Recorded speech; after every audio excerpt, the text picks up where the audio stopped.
Hello बच्चों, कैसे हो सब। तो ये है एनसीईआरटी सॉल्यूशन वीडियो का दूसरा पार्ट।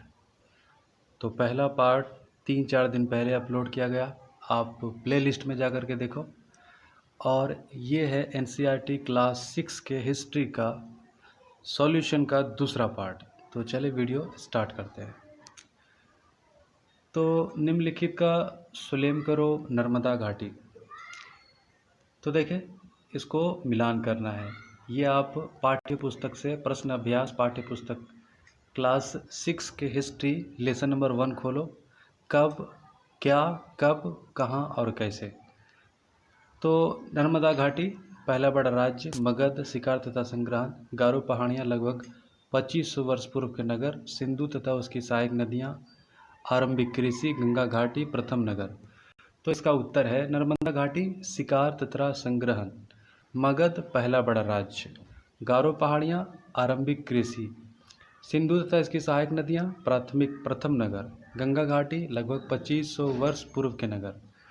तो देखो, ये जो क्वेश्चन है काफ़ी सारे एग्ज़ाम में घुमा घुमा करके पूछे जाते हैं। तो मैं कहूँगा कि ये वीडियो उन लोगों को भी देखनी चाहिए जो कोई भी कंपटीशन परीक्षा की तैयारी कर रहे हैं, ठीक है। तो उनके लिए भी ये काम का वीडियो होगा। तो अगला पेज है पांडुलिपियों तथा अभिलेखों में एक प्रमुख अंतर बताओ।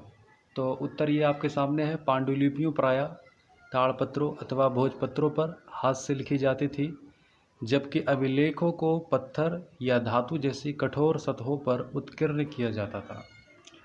तो आगे आप देखेंगे, आओ चर्चा करें। तो रसीदा के प्रश्न को फिर से पढ़ो, इसके क्या उत्तर हो सकते हैं।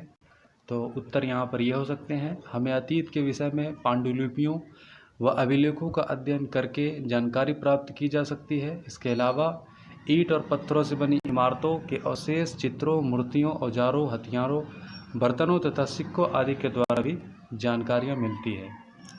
तो चौथा सवाल आप पढ़े होंगे, पुरातत्वविदों द्वारा पाई जाने वाली सभी वस्तुओं की एक सूची बनाओ।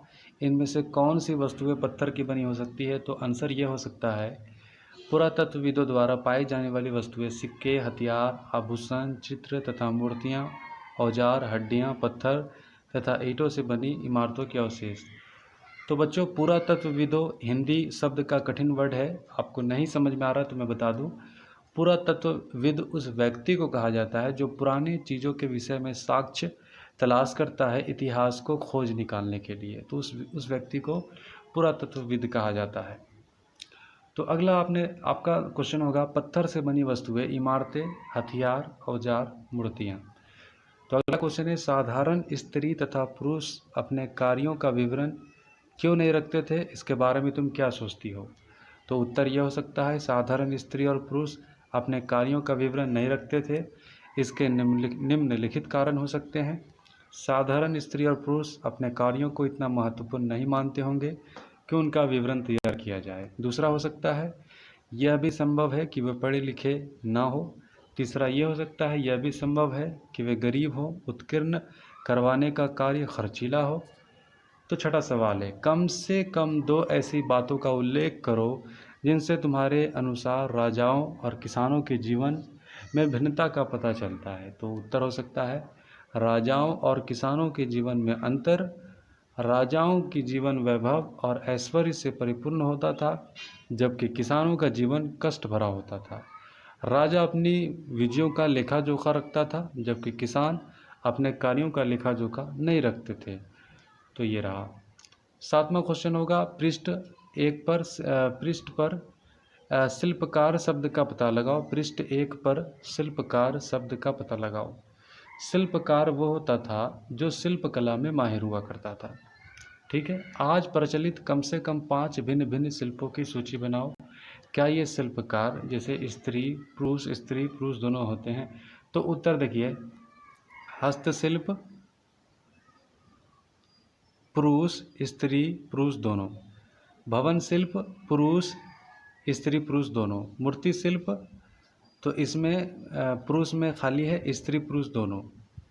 यानी कि इसमें फिर से मैं आपको बता दूं, हस्तशिल्प की बात है तो ये स्त्री में खाली है, पुरुष में खाली है। और यहाँ है स्त्री पुरुष दोनों। हस्तशिल्प का कार्य स्त्री और पुरुष दोनों किया करते थे। भवन शिल्प की बात है तो स्त्री के ब्रैकेट में खाली है और पुरुष में यहाँ पर भरा हुआ है, तो मतलब भवन शिल्प पुरुष ये कार्य करते थे, स्त्री नहीं करती थी। मूर्ति शिल्प में स्त्री के लिए खाली है और पुरुष के लिए भी खाली है। मूर्ति शिल्प स्त्री और पुरुष दोनों करती थी। कास्ट शिल्प में स्त्री के ब्रैकेट में खाली है और पुरुष के ब्रैकेट में भरा हुआ है, तो पुरुष केवल ये काम करते थे, स्त्री तथा पुरुष में खाली है। चर्म शिल्प स्त्री के ब्रैकेट में खाली है, पुरुष के ब्रैकेट में है लिखा हुआ, ये करते थे। और स्त्री तथा पुरुष ये दोनों नहीं करते थे। तो 8वां प्रश्न होगा, अतीत में पुस्तकें किन किन पर लिखी गई थी, तुम इनमें से किन पुस्तकों को पढ़ना पसंद करोगे? तो उत्तर ये हो सकता है, अतीत में पुस्तकें निम्नलिखित विषयों पर लिखी जाती थी: धार्मिक मान्यताओं व त्योहारों पर, राजाओं के जीवन पर, औषधियों तथा विज्ञान पर। तो आगे है महाकाव्य, कविताएं तथा नाटक पर, यह भी सवाल का जवाब। तो बच्चों, ये क्या, कब, कहाँ और कैसे का सॉल्यूशन NCERT हिस्ट्री वीडियो का पहला चैप्टर था। ठीक है, तो अगर आप सभी को ये इनिशिएटिव पसंद आ रहा है और आपके पढ़ाई में यह मदद कर रही है, तो इस वीडियो को ज़्यादा से ज़्यादा फैलाओ अपने दोस्तों में, अपने फैमिली में, ताकि सबको फ़ायदा हो, और रिकमेंडेड करो कि आगे भी क्लास के सॉल्यूशन वीडियो लाए जाएंगे। ठीक है, तो बेहतर होगा कि आप इसको सब्सक्राइब कर लो, और अच्छा लगा तो लाइक करो, शेयर करो। Thank you.